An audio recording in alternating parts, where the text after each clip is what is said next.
News hour morning ಎಡಿಷನ್ಗೆ ಮತ್ತೆ ಸ್ವಾಗತ. ಅರುಣ್ ಪುತ್ತಿಲ ಪಕ್ಷ ಸೇರ್ಪಡೆಗೆ ಬಿಜೆಪಿಗೆ ಗಡುವು ಕೊಟ್ರ. ಪುತ್ತಿಲ ಪರಿವಾರದಿಂದಲೇ ಬಿಜೆಪಿ ಹೈಕಮಾಂಡ್ಗೆ ಷರತ್ತು ವಿಧಿಸಲಾಗಿದೆ.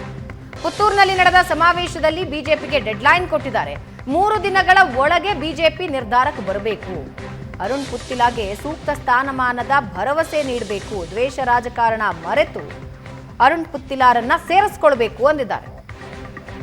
ಪುತ್ತೂರು ಮಂಡಲದ ಬಿಜೆಪಿ ಅಧ್ಯಕ್ಷ ಸ್ಥಾನ ಪುತ್ತಿಲಗೆ ನೀಡಬೇಕು. ಅಧ್ಯಕ್ಷ ಸ್ಥಾನ ನೀಡಿದ್ರೆ ಮಾತ್ರ ಪುತ್ತಿಲ ಬಿಜೆಪಿ ಸೇರ್ಪಡೆ ಆಗ್ತಾರೆ. 3 ದಿನಗಳ ಒಳಗೆ ನಿರ್ಧಾರಕ್ಕೆ ಬರದಿದ್ರೆ ಬಂಡಾಯದ ಕಹಳೆ ಮೊಳಗಿಸ್ತೀವಿ ಎಂದಿದ್ದಾರೆ.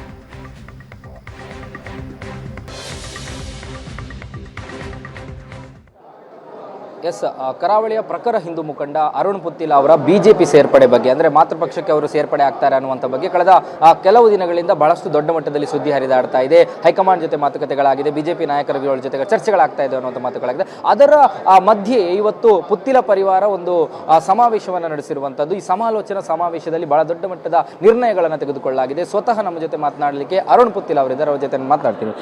ಸರ್, ಈಗ ಒಂದು ಸಮಾವೇಶವನ್ನು ಮಾಡಿದ್ದೀರಾ, ಸಮಾಲೋಚನಾ ಸಮಾವೇಶ ಅನ್ನುವಂಥ, ಈ ಮೂಲಕ ನೀವು ಬಿಜೆಪಿಗೆ ಕೊಟ್ಟ ಸಂದೇಶ ಏನು?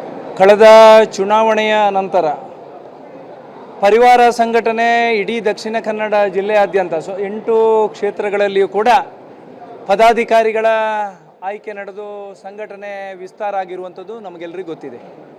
ಆ ಹಿನ್ನೆಲೆಯಲ್ಲಿ ಇವತ್ತು ದಕ್ಷಿಣ ಕನ್ನಡ ಜಿಲ್ಲೆಯ ಆ ಬೂತು ಮಟ್ಟದ ಪದಾಧಿಕಾರಿಗಳನ್ನು ಕರೆದು ಇವತ್ತು ಸಮಾಲೋಚನೆ ಮಾಡಬೇಕು ಅನ್ನುವಂಥ ಯೋಚನೆ ಅಡಿಯಲ್ಲಿ ಇವತ್ತು ಸಮಾಲೋಚನಾ ಸಭೆಯನ್ನು ಮಾಡಿದ್ದೇವೆ. ಸುಮಾರು 2,400ರಷ್ಟು ಪದಾಧಿಕಾರಿಗಳು ನಮ್ಮ ಚುನಾವಣೆಯ ನಂತರ ಚುನಾವಣೆಯಲ್ಲಿ ಗೆದ್ದಿರ್ತಕ್ಕಂಥ ಗ್ರಾಮ ಪಂಚಾಯತಿನ ಸದಸ್ಯರುಗಳು, ಸಹಕಾರಿ ಕ್ಷೇತ್ರದಲ್ಲಿರ್ತಕ್ಕಂಥ ಜನಪ್ರತಿನಿಧಿಗಳು, ಇವರೆಲ್ಲರೂ ಕೂಡ ಇವತ್ತಿನ ಈ ಸಮಾವೇಶದಲ್ಲಿ ಭಾಗವಹಿಸುವುದರ ಜೊತೆಗೆ ಪರಿವಾರದ ಮುಂದಿನ ನಡೆ ಏನು ಅನ್ನೋದರ ಬಗ್ಗೆ ಒಂದಷ್ಟು ಸಲಹೆ ಸೂಚನೆಗಳನ್ನು ಕೊಟ್ಟಿದ್ದಾರೆ. ಇವತ್ತು ನಮ್ಮ ಪದಾಧಿಕಾರಿಗಳು ಸಮಾಲೋಚನಾ ಸಭೆಯ ನಂತರ ಒಂದು ನಿರ್ಧಾರವನ್ನು ತಗೊಂಡಿದ್ದಾರೆ.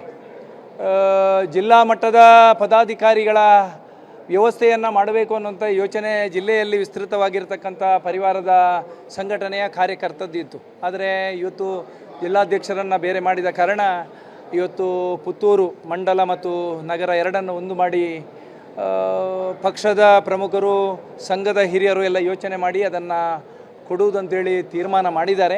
ಆ ತೀರ್ಮಾನವನ್ನು ಆದಷ್ಟು ಬೇಗ ಪ್ರಕಟಗೊಳಿಸಬೇಕು ಅನ್ನತಕ್ಕಂಥ ಯೋಚನೆ ಅಡಿಯಲ್ಲಿ ಪದಾಧಿಕಾರಿಗಳು ಹೆಜ್ಜೆಯನ್ನಿಟ್ಟಿದ್ದಾರೆ.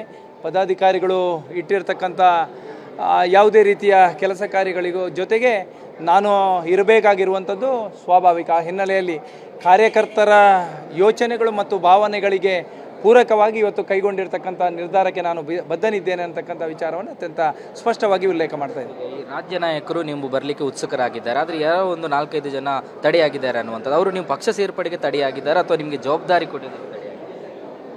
ಬೇಷರತ್ತಾಗಿ ಪಕ್ಷವನ್ನು ಸೇರಬೇಕು ಅನ್ನುವಂಥ ಯೋಚನೆ ಅಡಿಯಲ್ಲಿ ಒಂದಷ್ಟು ಹೇಳಿಕೆಗಳು ನಮ್ಮ ಮಾಜಿ ಶಾಸಕರು ಇವರು ಈ ಕಡೆ ಎಲ್ಲ ಮಾತಾಡಿರುವಂಥದ್ದು ನಮ್ಗೆ ಗೊತ್ತಿದೆ. ಹಿರಿಯರ ಅಪೇಕ್ಷೆಗಳು ಪಕ್ಷದ ಜೊತೆಗೆ ಇರಬೇಕು, ಮಾತೃಪಕ್ಷದ ಜೊತೆಗೆ ಇರಬೇಕು ಮತ್ತು ಮುಂದಿನ ಚುನಾವಣೆಯು, ಮೋದಿಯ ಚುನಾವಣೆಯು ಪ್ರಮುಖ ಚುನಾವಣೆ. ಈ ರೀತಿಯಲ್ಲಿ ಪುತ್ತೂರಿನಲ್ಲಿ ಆಗಿರತಕ್ಕಂಥ ಆ ಘಟನೆ ಮುಂದಿನ ದಿವಸದಲ್ಲಿ ಎಲ್ಲಿಯೂ ಆಗಬಾರದು, ಪಕ್ಷಕ್ಕೆ ಸಾಕಷ್ಟು ಮುಜುಗರವನ್ನು ತಂದುಕೊಟ್ಟಿದೆ ಅನ್ನತಕ್ಕಂಥ ಯೋಚನೆ ಅಡಿಯಲ್ಲಿ ಹಿರಿಯರೆಲ್ಲರೂ ಯೋಚನೆಯನ್ನು ಮಾಡಿದ್ದಾರೆ. ಆದರೆ ಇಲ್ಲಿ ಒಂದಷ್ಟು ಸ್ವಾರ್ಥದ ದೃಷ್ಟಿಕೋನ ಅಥವಾ ಸ್ವಜನ ಪಕ್ಷದ ದೃಷ್ಟಿಯಿಂದ ಇದಕ್ಕೆ ವಿರೋಧವನ್ನು ಮಾಡ್ತಾರೆ ಅನ್ನತಕ್ಕಂಥ ಅನೇಕ ವಿಷಯಗಳು ಹೊರಬರ್ತಾ ಇದೆ.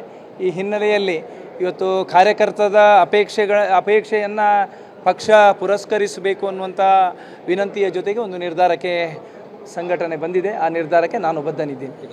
ಇದಿಷ್ಟು ಅರುಣ್ ಪುತ್ತಿಲ ಅವರ ಮಾತು. ಕ್ಯಾಮ್ರಾ ಪರ್ಸನ್ ಅಶೋಕ್ ಜೊತೆ ಭರತ್ರಾಜ್, ಏಷ್ಯಾನೆಟ್ ಸುವರ್ಣ ನ್ಯೂಸ್, ಪುತ್ತೂರು. ಪ್ರಶಾಂತ್, ನಿನ್ನೆ ಅಷ್ಟೇ ಈ ಬಗ್ಗೆ ಚರ್ಚೆ ಮಾಡಿದ್ವಿ ನಾವು. ಪುತ್ತಿಲರಿಂದ ಏನೋ ಬೇಡಿಕೆ ಇರೋ ಸಾಧ್ಯತೆಗಳು ಕಮ್ಮಿ ಅಂತ ಹೇಳಿದ್ವಿ. ಬಟ್ ಈಗ ನೋಡ್ತಿದ್ರೆ ಅವರು ಪುತ್ತೂರು ಮಂಡಲದ ಅಧ್ಯಕ್ಷ ಸ್ಥಾನ ಅಂದರೆ ಪುತ್ತೂರು ತಾಲೂಕಿನ ಏನೊಂದು BJP ಅಧ್ಯಕ್ಷ ಸ್ಥಾನವನ್ನು ಕೇಳ್ತಾ ಇದ್ದಾರೆ. ಅವರು ಮೊದಲು ಜಿಲ್ಲಾಧ್ಯಕ್ಷ ಸ್ಥಾನವನ್ನು ಕೇಳ್ತಾಯಿದ್ರು, ಅಲ್ಲಿಂದ ಸ್ವಲ್ಪ ಕ್ಲೈಮ್ ಡೌನ್ ಆಗಿದ್ದಾರೆ. ಪುತ್ತೂರು ಮಂಡಲದ ಅಧ್ಯಕ್ಷ ಸ್ಥಾನವನ್ನು ನನಗೆ ಕೊಟ್ಟರೆ BJPಗೆ ಸೇರ್ತೀನಿ ಅಂತಕ್ಕಂಥದ್ದು. I think it is fair enough. ಯಾಕಂದರೆ ಅರುಣ್ ಪುತ್ತಿಲ ಪುತ್ತೂರಿನಲ್ಲಿ ಅತಿ ಹೆಚ್ಚು ಮತಗಳನ್ನು BJPಗಿಂತ ಜಾಸ್ತಿ ಮತಗಳನ್ನು ಪಡೆದರು. ಹೀಗಾಗಿ ಅವರು ಬಯಸ್ತಾ ಇದ್ದಾರೆ ಮುಂದಿನ ಚುನಾವಣೆಯಲ್ಲಾದರೂ ನಾನು ಅಭ್ಯರ್ಥಿ ಆಗಬೇಕು ಅನ್ನುವ ಕಾರಣದಿಂದ ನನಗನ್ಸುತ್ತೆ ಈ ಬೇಡಿಕೆಯನ್ನು ಇಡ್ತಾ ಇದ್ದಾರೆ. ಆದರೆ ಲೋಕಸಭಾ ಚುನಾವಣೆಗೆ ನಾನು ಸ್ಪರ್ಧಿಸ್ತೀನಿ ಅಂತಕ್ಕಂಥದ್ದನ್ನು ಅರುಣ್ ಪುತ್ತಿಲ ಎಲ್ಲೂ ಹೇಳ್ತಾ ಇಲ್ಲ, ನಂಬರ್ 1. ನಂಬರ್ 2, ನಳಿನ್ ಕುಮಾರ್ ಕಟೀಲ್ಗೆ ಏನಾದರೂ BJP ಟಿಕೆಟ್ ನೀಡಿದರೆ ಆಗ ಅರುಣ್ ಪುತ್ತಿಲ ಏನು ಮಾಡ್ತಾರೆ?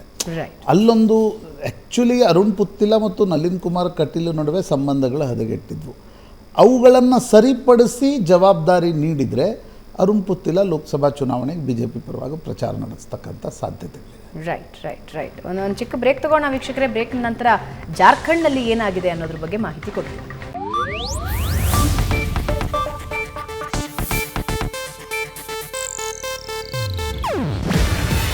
ಇದು ಏಷ್ಯಾನೆಟ್ ನ್ಯೂಸ್ ನೆಟ್ವರ್ಕ್ ಪ್ರಸ್ತುತಿ. ನೀವು ನೋಡ್ತಿದ್ದೀರಾ ಏಷ್ಯಾನೆಟ್ ಸುವರ್ಣ ನ್ಯೂಸ್.